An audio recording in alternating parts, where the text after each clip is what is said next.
In 1995, Ulrich Obrist curated Take Me, I'm Yours at the Serpentine Gallery in London. Seeking to suspend the conventions of the art gallery and offer the spectator a more participatory role in the work of art, the exhibition encouraged viewers to touch, to use, to test, to buy, or to take away the objects on display.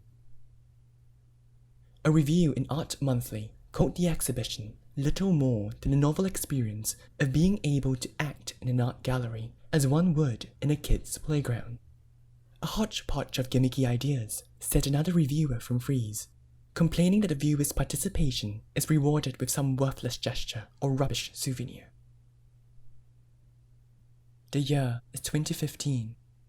20 years later, I sit before a set of photographs of the exhibition so critically reviled for what exactly these images and their very existence attest to: the turning of participation into spectacle. What began as a project in enabling the viewer to handle the spectacle turned out instead as a spectacle of handling as such. But what does it mean to handle the spectacle? Is it simply a matter of participation as opposed to passive consumption? And does a failure of participation necessarily mean that the viewer returns to being an empty receptacle?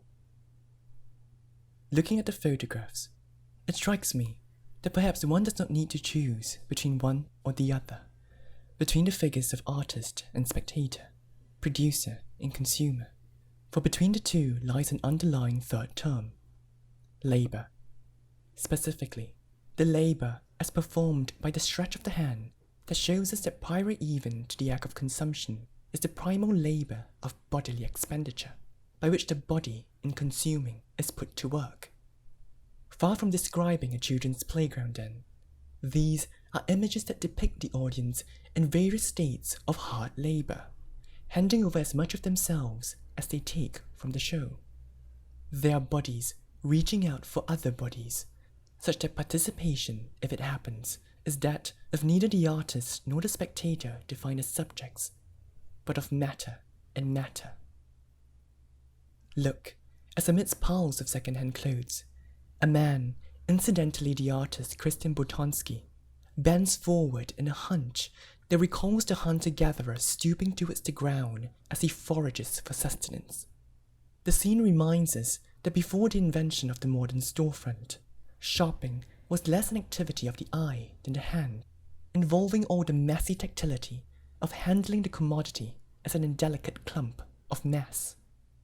Look, the artist flashes a cheeky grin as he loosens his big, bright hand from the jumble, just as from the corner of the frame intrudes another set of fingers going for the grab. Meanwhile, in another part of the gallery, grabbing becomes a precarious feat of acrobatics, an act no longer simply of holding, but holding on. The work by Fabrice Hibert presents a literally gripping spectacle, with the entire body of the spectator turned into a prehensile organ as it performs the simian labor of harnessing its material supports to propel its motions, causing this gentleman here to lose his pence in the process. The opposite of the contemporary workout, the working out of the body here comes at the expense of his image. Then there is a piece by Douglas Gordon, in which spectatorial labor takes on a most onerous manifestation. The work is a dinner date with the artist himself, which the reviewer from Frieze criticizes for having no element of sacrifice, of the artist giving up anything of himself. However, in focusing on the artist, the writer neglects to mention the other key element of the work, the hard work undertaken by the spectator by virtue of being dated, no less by an artist. How much more does one have to work for a free meal? Indeed, given the laborious nature of spectatorship in the exhibition, the best the artist can provide is a place for rest, as Franz West did with his suite of makeshift beds. Perhaps then, the emancipated spectator should be renamed the exhausted participant worker. Take me, I'm yours. But how much can one take before one can no longer take it?